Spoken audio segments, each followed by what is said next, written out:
All right, welcome to the show, man. Right down the highway. He's in L.A. now, but from the D, CP, what up? What up, what up? What up, though? What's up, man? What's up, little Prince? What's up?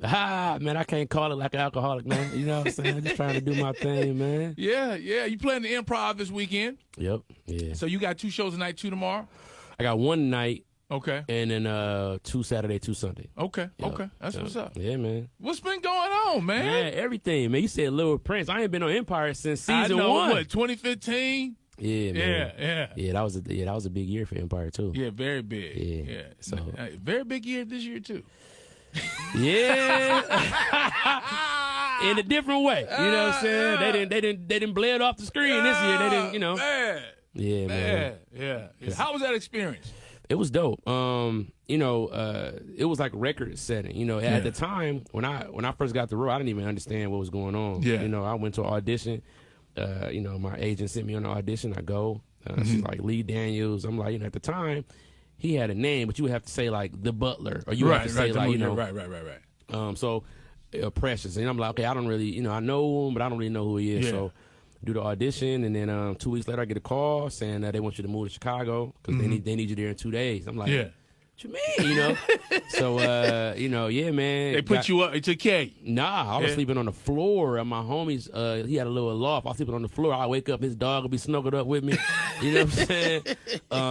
And so, you know, it was one of those kind of just getting it out the mud. You know what I'm saying? I didn't really understand what the role was about, you know? And basically, I was just Hakeem's best friend. We supposed to went to high school together or something like that. Right. And for me, you know, being a comedian at that time, it was exciting to get on TV. Yeah. But once you get there, it's like one of those things you got to watch what you ask for. Yeah. You know what I'm saying? Like people be out here praying for stuff. Yeah. And you know you're not ready to be doing that. And what I mean by that is my money wasn't right to be putting myself up in Chicago. And, you know, I didn't have enough, you know, a bigger following to make sure that I stayed comedian CP while I was doing Lil Prince, which was a not funny role. I really didn't get to say anything. Yeah. And so I had to back out of that. You know, so at season 2, they asked me to come back.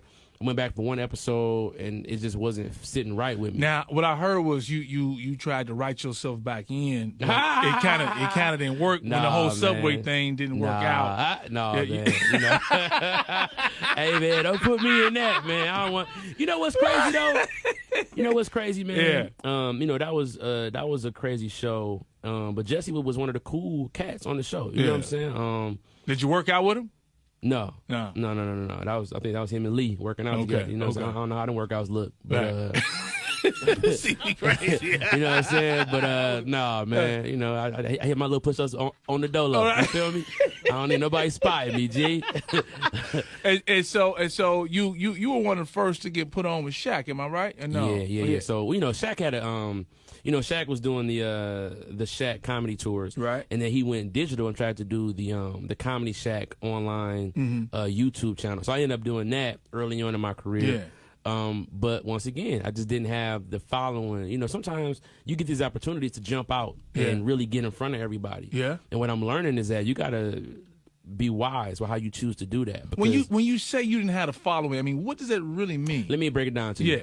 You ever look at American Idol, right? Yeah. And be like, man, if you win, you own. But if you lose, you kind of further back than when you started because you put yourself out here. And now all of your, you know, you're not perfect as a singer yet. Yeah. But your material is out here. Yeah. And so what happens is you're getting judged on what's out here as opposed to staying patient and finding your stride and being who you're supposed to be. Got it. You know, so versus you know, like, just taking this to get out there, right. but you need to, I got it. People, you know, everybody want these quick licks. Yeah. You know what I'm saying? And it's like, you know, I was caught up in that at a time. Yeah. And you know, it doesn't work out well at the end. If I would have stayed on Empire, I would still be one of Hakeem's boys.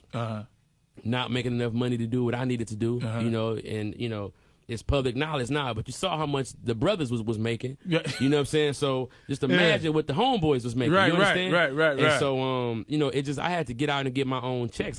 Since then, 2014, 15 or whether, I've sold like 7 shows now. Yeah. I've become an executive producer. Yeah. You know, well respected in Hollywood based on who CP is. Not for Empire, not for, you know. But that did help though. You learned something from that, right? Well, I learned what I didn't want to do. Got it. You know what I'm saying? Like, you know, I had a conversation with Malik Yoba over lunch one day. He was like, "Man, it's cool 1,000 dude, ways." Yeah, real cool dude. I grew up watching New York Undercover. You know what I'm saying? Oh, that was a joy, wasn't it? Yeah. So, you know, he's like, "Man, look, man, it's 1,000 ways to get into this industry. You know, and you got to pick which one is right for you, because whatever way you get in, once it stick, you stuck." Yeah. You know what I'm saying? Like, you know, so I took that to heart, and I didn't, you know, I knew that what I had to offer comedically was way bigger than what I could do as a glorified extra, you know, on Empire. So, you know, that's what I mean by just you have to make sure that you have yourself established before you get into these situations, because they don't care about how famous you net out to be. Your job is to be in support of their main cast, who they have everything invested in. Got it. Now you say you executive producer. What are you working on right now? Talk to me. I got a new show on Adult Swim called Old Buds ANU Football Weekly. Okay. You know, I grew up a big fan of Eddie Murphy. I grew up a big fan of, you know, all the greats, you know, like we all did. But I put my focus into putting my hat into that race. I don't see anybody picking up the torch where Eddie left off, with using prosthetics, you know, wearing the fat suits, acting off of yourself. You know, like being multiple characters in a scene. It takes a lot of skill. It's a lot of, you know, a lot of sacrifice. You know, I got to shave my facial hair. I got to gain weight, lose weight. But you know, that's where I'm headed. And my respect in the industry has come from what I've been able to do. I got a lot of characters. I got a lot of, you know, just stuff that I can do. I had a cartoon. Me, P. Diddy, and one of my business partners had a cartoon on FX. I had a puppet show. I'm a puppeteer. See? Like, dude, like you doing it, like that's but a lot. you know, but I wouldn't be doing it if I was in Chicago waiting on, you know, season 9 or whatever. You know what I'm saying? You know, they mess around and bleach me. Sylk, I'm a player. They gonna bleach me. You know what I'm saying? So, you know, hell no, they gonna bleach me. They gonna bleach me. I'm trying to get me a foot long. Come out here, bleaching me. Man, when you heard that story, what did you say? I thought it was bull. Yeah, man. I'm like, come on, fam. Like, you know, so you mean to tell me that these racist dudes is waiting in Subway? That's what they doing. It's 50 below. 2 below, whatever it was below. And they waiting in the Subway. Yeah, this is where we're going to get them, the good ones. You know, like, get us a real good Negro up in the Subway. It's because, you know, it's like, oh, come on, fam. Like, it didn't sound right. But it's not my job to judge. You know, if you lying, you know, I know the inner workings. I'm like, oh, maybe they're trying to push an angle to really. I said the same thing, and I think it just went the wrong way for them. It went the wrong way. So everybody had to be like, we don't know what you're talking about. You know what I'm saying? But, you know, they probably tried to, you know. So, because season one, when they showed Terrence Howard throwing him in the trash, right? That was Lee Daniels' story about his dad throwing him in the trash. So, you know, I'm thinking like, oh, man, maybe, you know, Lee got bleached. They didn't tell us. And he kind of put it into the, you know, they didn't figure it out. You know, bleach Daniels. You know what I'm saying? You never know. Would you ever work with Lee again? Of course. Of course, man. You know, like, you know, that's the business. You know, I would my goal is to work with Lee in the capacity that I view myself as. You know what I'm saying? Like, I just can't be smart man. You know, but you know, when I was working on Empire, they were doing pre-shoots and all this pre-work for the Richard Pryor story. Okay. And I was like, oh my God, like I'm doing it at the same time. Yeah. You know, because Lee is he will come in and direct 1 or 2 episodes, and then you would have like Mario Van Peebles, which is an amazing director. I never even spoke to him after the episode that we did, but I was very impressed with the way that he directs, and he's somebody who I would hire to do one of my projects. Debbie Allen, another person, you know. Debbie, yeah, bro. Right. I'm real cool with her son, you know, but also like just I met her on the set of Empire, and another very, very intelligent director who I would work with again. I think that at that time I was like, man, I got to get to Lee and tell him that I'm funny. Because at that time the comedic relief on the show was Portia, which was Cookie's assistant.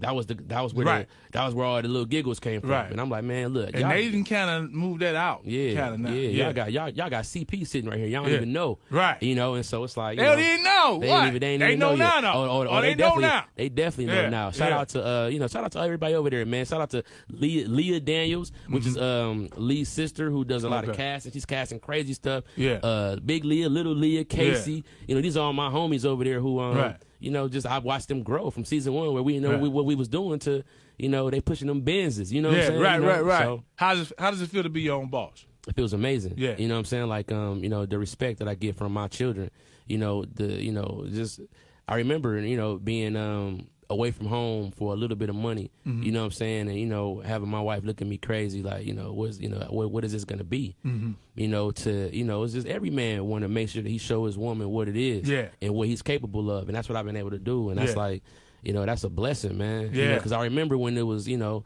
you got your mother-in-law looking at you like, you a comedian, huh? Tell her, no. Yeah, make some money with this damn these bills ain't funny, you know what I'm saying? You know, and so you know, now it's like, man, I'm headlining around the country, and I got shows on the air, man. You know, I'm excited. You know, it's a happier me, and that makes a happier situation for my family. You know, just the way I view it. You know. CP, thanks for the time, bro. Man, you already know it's always a treat with the real G's meet. Yes, you sir. feel me? Yes, sir, man. This weekend, y'all go. We got a show tonight, 2 tomorrow, and 2 on Sunday. Yeah, at the Cleveland Improv. Yeah, man. Y'all in for a treat. Everybody who came last night, they love the show, but I got a whole new show I'm doing tonight. Whole new show. Yeah, I don't do that, man. Y'all come to my show, man. Y'all gonna have a good time. We gonna laugh. This will be some stuff said there that I ain't never said, and I probably never will say. Yeah, see? You know what I'm saying? So that's I keep it fresh. In that order, man. Yeah, man. Good looking. One time. One time.